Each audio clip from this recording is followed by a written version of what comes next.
আল্লাহু আকবার, তুমি দিয়েছো আল্লাহ, সেরকম তুমি মুহাম্মদ এবং তার পরিবারের উপরে দাও। আল্লাহুম্মা বারিক আলা মুহাম্মদ ওয়া আলা আলি মুহাম্মদ, আল্লাহ তুমি মুহাম্মদ এবং তার পরিবারের উপরে বরকত বর্ষণ করো। এই বলা ছাড়া নামাজ হয় না। এই আল মুহাম্মদের এখানে তো ব্যাখ্যা নেই হুজুর, অন্য এক দরুদে এর ব্যাখ্যা বলা হয়েছে। সে দরুদটা কি?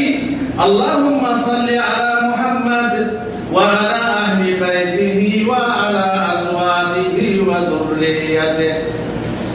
অন্য দরুদে এর ব্যাখ্যা এসেছে। আর ব্যাখ্যা কি? আল্লাহুম্মা সাল্লি আলা মুহাম্মদ ওয়া আলা আহলি বাইতিহি। তার ঘরওয়ালাকে, ঘরে বিবি থাকে না, ঘরে বিবি থাকে না, ঘরের মধ্যে যে থাকবে সেই হলো আহলে বাইত। ওয়া আলা আজওয়াজিহি, এই পুরস্কার এসে গেল তার স্ত্রীদের উপর। বাস আহলে বাইতের ব্যাখ্যা কি হলো তাহলে? স্ত্রীদের উপর। ওয়া যুররিয়াতিহি, এবং তার বংশধরের উপর। বংশধর মানে তার সন্তান সন্ততি, তার ফাতেমা, হাসান, হোসেন সবাই এসে গেলেন। কামা সাল্লাইতা আলা আলি ইব্রাহিম ইন্নাকা হামিদুম মাজিদ।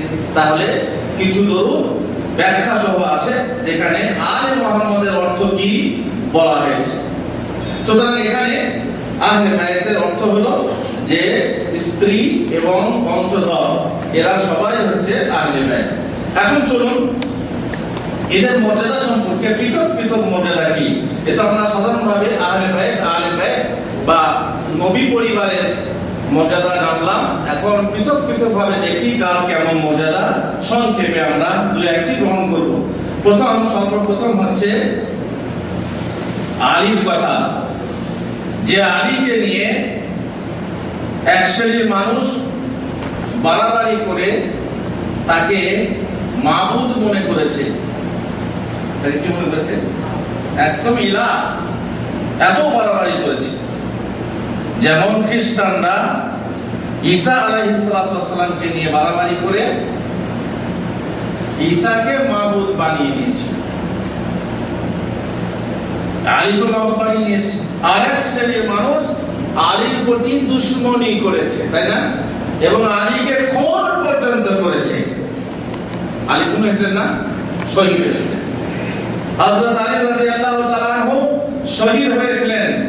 যারা হাতে শহীদ তার দুশমন না? দুশমন।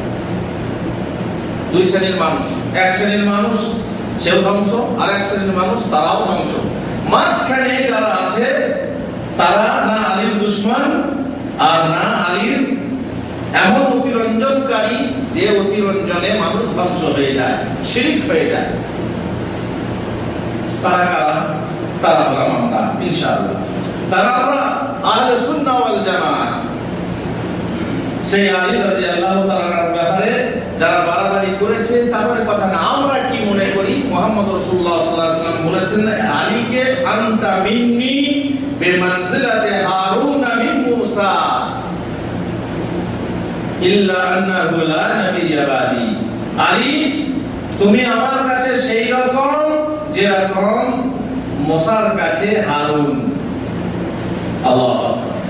হারুনকে মুসার ভাই, শুধু ভাই না, এটা বংশ পরিচয়। আর কি? ওজির। মুসা নবীর ওজির, নবী, তিনিও নবী, সহযোগী নবী। আমাদের অ্যাসিস্ট্যান্ট যাকে বলি, আমরা কাকে বলি? অ্যাসিস্ট্যান্ট নবী। ভাই, বড় ভাইয়ের ছোট ভাই, অ্যাসিস্ট্যান্ট। আল্লাহু আকবার। মুসার কাছে হারুনের যে পজিশন, আমার কাছে আলী তোমার সেই পজিশন। তবে হ্যাঁ, আমার পরে আর নবী নেই। এই কথাও বলে দিচ্ছি যাতে কেউ নবী না মনে করে। আবার হ্যাঁ, মানুষ তো এই জন্য কথাগুলো ঠিক জায়গাতেই বেঁধে দিতে হয়। আল্লাহ নবী বলে দিলেন, এগুলো বিশ্বাস করে নবী মনে করবে, যে বলে দিলেন যে আমার পরে আর নবী নেই। তবে গোলাম আহমদ কাদিয়ানী এদের কথা ব্যাপার আলাদা, এটা তো নবী হয়েই গেছে দিনে। হ্যাঁ, এবং আরো মিথ্যাবাদী নবী প্রায় 30টা নবুয়তের দাবিদার কিয়ামত পর্যন্ত আসবে, এসে গেছে এবং আসবে।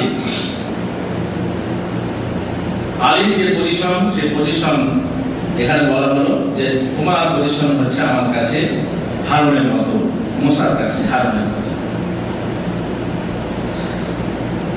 আলী রাদিয়াল্লাহু তাআলা বলছেন, ওয়াল্লাযী ফারাকাল হাব্বা ওয়া বারাআন নাসমা ইন্নাহু লা আহাদুন নাবিয়্যিল উম্মি সাল্লাল্লাহু আলাইহি ওয়াসাল্লাম ইলাইয়া আল্লা ইউহিব্বানি ইল্লা মুমিন ওয়া লা ইউবগিদানি ইল্লা মুনাফিক। আলী রাদিয়াল্লাহু আনহু খুব বর্ণনা করছেন, মুহাম্মদ রাসূলুল্লাহ সাল্লাল্লাহু আলাইহি ওয়াসাল্লাম আমাদেরকে প্রতিশ্রুতি দিয়েছেন, ভবিষ্যৎবাণী করে গেছেন, প্রতিশ্রুতি দিয়েছেন কি, যে আমাকে প্রত্যেক মুমিন ভালোবাসবে আর প্রত্যেক মুনাফিক ঘৃণা করবে। যে আলীকে যে ঘৃণা করে সে মুনাফিক, আলীকে যে ভালোবাসে সে মুমিন। অন্য এক হাদিসে একবার মুহাম্মদ রাসূলুল্লাহ সাল্লাল্লাহু আলাইহি ওয়াসাল্লাম বললেন, লা উতিয়ান্না হাযিহি রায়াতা গাদান রাজুলান ইফতাহিল্লাহু আলা ইয়াদিহি ইউহিব্বুল্লাহ ওয়া রাসূলুহু ওয়া ইউহিব্বুহুল্লাহু ওয়া রাসূলুহু। আগামীকাল এক ব্যক্তির হাতে ঝান্ডা দেব, ইসলামের পতাকা তুলে দেব, কমান্ডারের হাতে পতাকা তুলে দেব, যে পতাকার মাধ্যমে আল্লাহ তাআলা বিজয় দান করবেন। সেই ব্যক্তি আল্লাহ এবং তার রাসূলকে ভালোবাসে এবং সেই ব্যক্তিকে আল্লাহ এবং তার রাসূল ভালোবাসেন। দুই পক্ষ থেকে ভালোবাসা, দুই পক্ষ থেকে। সকালবেলাতে মানুষ একটার পর একটা আল্লাহ রাসূলের সামনে আসতে থাকে, সবাই ভাবে যে আমি সেই ব্যক্তি হব। কোন ব্যক্তি? যে আমি আল্লাহ এবং আল্লাহ রাসূলকে ভালোবাসি এবং আল্লাহ আল্লাহ রাসূল আমাকে ভালোবাসে। প্রত্যেক মানুষ জানে যে আমি আল্লাহ রাসূলকে ভালোবাসি, আমি আল্লাহ রাসূলকে ভালোবাসি, আল্লাহকে ভালোবাসি, কিন্তু আল্লাহ রাসূল এবং আল্লাহ আমাকে ভালোবাসেন কিনা জানি কেউ জানে না। সবাই আশা করছে যে আমি সেই ব্যক্তি হই। আল্লাহ রাসূলের সামনে ঘুর ঘুর ঘুর করছে, আসছে সামনে, যে আমি যেন সেই ব্যক্তি হই। কিন্তু আল্লাহ রাসূল সাল্লাল্লাহু আলাইহি ওয়াসাল্লাম শেষকালে বলছেন, আইনা আলী ইবনে আবি তালিব, আলী ইবনে আবি তালিব কোথায়? ফাকালু হুয়া ইয়া রাসূলুল্লাহ ইশতাকি আইনাই। আল্লাহ রাসূল তার চোখে ব্যথা করছে, চোখে কিছু হয়েছে, চোখে পানি আসছে বা কিছু হয়েছে, এই জন্য এখনো আসতে পারছেন না। আল্লাহ রাসূল সাল্লাল্লাহু আলাইহি ওয়াসাল্লাম তাকে লোক পাঠিয়ে দিলেন, তার কারণে হলো ডেকে ফাবাসাতা রাসূলুল্লাহ সাল্লাল্লাহু আলাইহি ওয়াসাল্লাম ফি আইনাই, ছুতো নিয়ে চোখে লাগিয়ে দিলেন। আল্লাহ রাসূল সাল্লাল্লাহু আলাইহি ওয়াসাল্লাম ছুতো নিয়ে ড্রপ দিয়ে দিলেন, ড্রপ। আজকে চোখে ওষুধ লাগিয়ে দিলেন। ওষুধটা কি?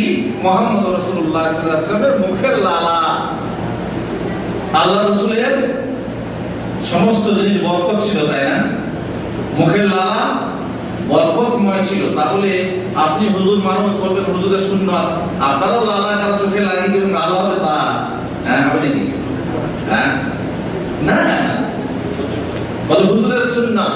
আচ্ছা, আপনি আপনার চোখের লালা, আপনি মুখের লালা কারণ চোখে